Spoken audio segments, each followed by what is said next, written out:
the coordination mechanism so that we could demine the Straits of Hormuz, so that when there are the conflicts that inevitably come up, we can make sure we work through them rather than that leading to escalation, and that is exactly what we did yesterday. Number two, we also wanted to build a mechanism, a similar mechanism, for deconfliction for the regional ceasefire. As the President of the United States has himself said, sometimes these ceasefires just mean you're shooting a little bit less, but we wanted to make sure that we had the proper coordination set up so that if there is shooting, if Hezbollah fires at Israel or if Israel responds, if there are other conflicts that arise in the region, we're actually talking to each other and figuring out how to stop the shooting, how to make the region safer, our allies and everybody else. We set that up as well. Number three, and this is probably what we're most excited about as Americans, the Iranians have agreed to invite IAEA inspectors back into their country. That is a major milestone for the American people and the first step in permanently denuclearizing or permanently ending a nuclear weapons program in Iran. And that's exactly what we wanted to do. That's exactly what we asked to happen. We made a lot of great progress on other nuclear talks. And that leads me to the final thing that we wanted to accomplish, which is actually set up the process for the technical negotiations that will follow. Our teams working with the Iranians, the Qataris, and the Pakistanis made great progress yesterday. They will continue to work at the technical level with the teams here in Bergenstock, and then those technical negotiations are going to continue over the weeks and days to come. We wanted to set up a structure for that so that you could have proper political oversight, but obviously, as much as this place is very beautiful, I can't stay here for the next 60 days. I'm about to go back home to the United States, but the technical teams are going to be working with proper oversight to make sure that we're accomplishing the objectives that matter for everybody. So those are the things that we wanted to accomplish. We came here, we did exactly that. The way that I think about it is very simple. We laid a very good foundation for a successful final deal. The final deal is the house. We set the foundation. We haven't built the house, but we've laid a successful foundation to get to a good place for the American people. I think it's important for all of us to appreciate how much was done, but honestly, there is still a lot to do as we continue to make progress on the nuclear talks, on the economic talks, as we continue to demine the straits and ensure that that flow of traffic continues to pick back up. A lot of progress, but still some work to do, and we're very committed to doing exactly that. So with that, I'm happy to take a few questions from guys in the audience. I appreciate you guys being here. Let's start with you. Thank you, Mr. Vice President. Did the President's threats yesterday really throw a wrench in negotiations? There were reports that the Iranians walked out at one point. Can you just clarify and tell us what happened?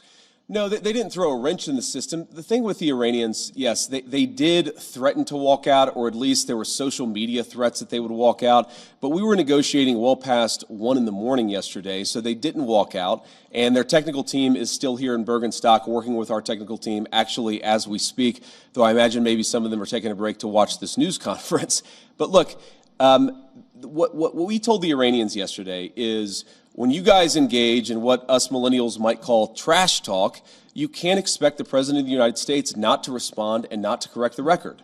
So when they say things that aren't true, the President is going to respond to it. I'm going to respond to it. Americans are going to respond to it. When they make threats that aren't rooted in reality, they have to accept that the President of the United States is actually going to set the record straight. That's all that happened. So yes, there was a little bit of threatening, there was a little bit of whining, but at the end of the day, the talks continued and we made great progress.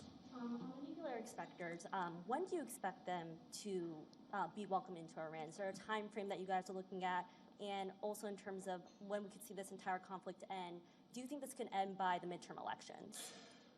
Well, look, right now the conflict is in a ceasefire, and certainly our hope is that we get to the final deal and a permanent settlement. But right now, I think we've made great progress, and we should all celebrate that.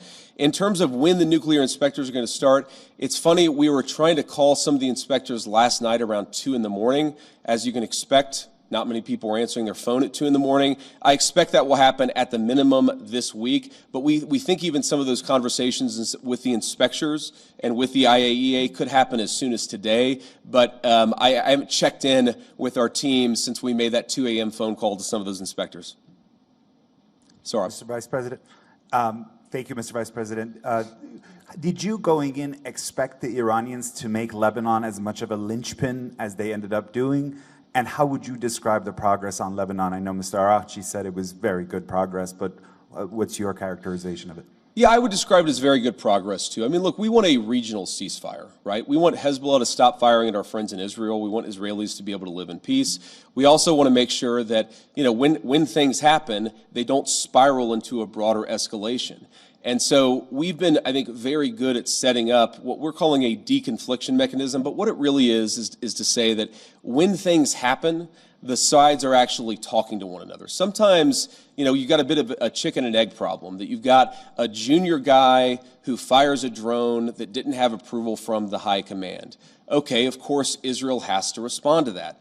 But then sometimes that response, we could actually have a better and more peaceful situation if Israel responds in the context of a conversation that's ongoing between Hezbollah, Lebanon, Israel, and other partners in the region. There really hasn't been a mechanism to have those discussions until basically around 4 p.m. yesterday, Bergenstock time, when we set that up. So what we're trying to do is to say, first of all, Israel and every other nation in the region has the right of self-defense, but we want to make sure that everybody has that right of self-defense in the background where we're talking about how to de-escalate these conflicts rather than spiraling out of control. Sometimes what will happen is that if the conflict spirals out of control, that's worse for everybody's self-defense and worse for everybody's security. So we've actually got the process in place to ensure that that escalation doesn't happen. Now, I will say you already see the fruits of that. Over the past 24 hours, it's probably been the most peaceful that we've seen the situation in Lebanon. The previous 24 hours were pretty good. Obviously, there was some shooting about 72 hours ago. So this is a work in progress. But what we've done is actually set up the operation so that we can ensure it doesn't spiral out of control in the future. Does the U.S. want Israel to withdraw forces from southern Lebanon? Well, we want Israel's security to be protected, and we also want Lebanon's sovereignty to be protected, and this is going to be an ongoing conversation. The Israelis have been very clear they do not have territorial intentions on South Lebanon. The reason they feel they have to be there is because they're worried about Hezbollah fighters in South Lebanon firing into Israel. We do believe, of course it's going to require a lot of hard work, that we can get to a place where Lebanon's territorial integrity and sovereignty is protected, Israel's security is protected, and that's going to require some coordination with the Lebanese armed forces, and also it's going to require the Iranians to rein in Hezbollah. That's all the sort of things that we were talking about yesterday, and again, I think that we got much further compared to where we were just 24 hours ago.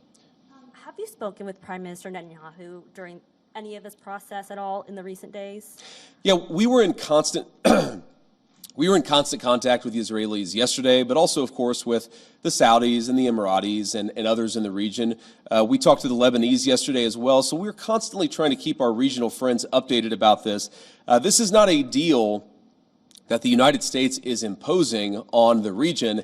This is a deal that the region has desperately asked the United States to put in place. Obviously, the headlines have been very focused about what's been going on between the United States and Iran, but this region has been a basket case for a very long time. And what the president has set us to do, again, lay the foundation, see if we can get to a permanent peace. If we can't, the President of the United States still has a lot of options to accomplish America's security objectives, but he has certainly committed us to this pathway for now, and we're going to keep on working and seeing what we can accomplish. And then I want to just, before we depart here, I want to say one last thing. I've seen some misreporting about frozen or unfrozen Iranian assets.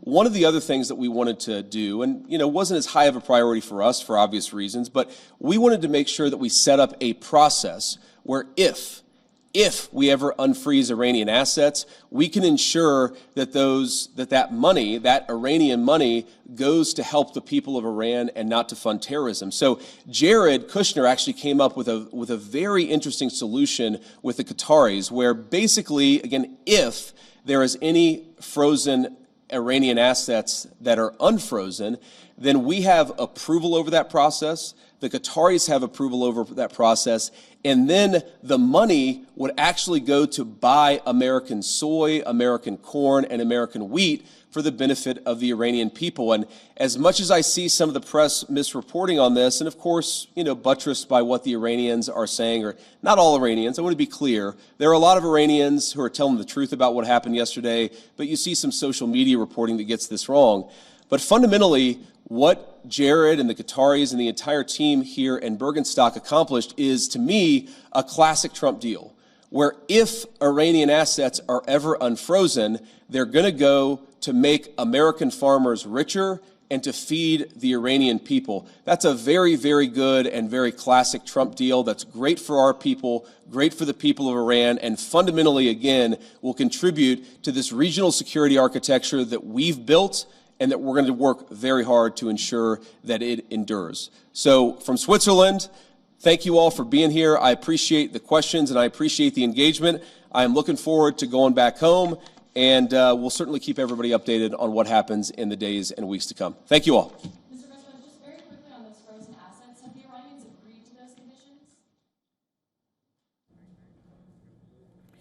Well, we just saw U.S. Vice President JD Vance addressing the press from Switzerland, where he says that proper conditions and coordinations are set up if Hezbollah fires or if there is escalation. He even highlighted that there's a collaboration with IAEA to confront the nuclear issue surrounding Iran through inspections which could begin today itself.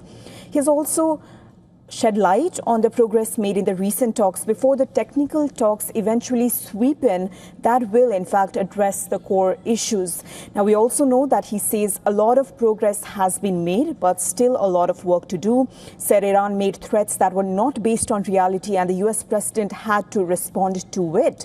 And he still claims that the conflict is in a ceasefire. Now, just as he ended up his speech, he even touched upon the idea of the frozen Iranian assets, where he pushed on the idea that American commodities and products should be bought for the betterment of Iranian people if the frozen assets are ever unfrozen. Now, we don't know the dynamics of how that will eventually unfold, but on Lebanon, he hinted that Israel must support the process that is aimed at de-escalation, and all of this while setting up what he called de-confliction mechanism to avoid conflict from spiraling.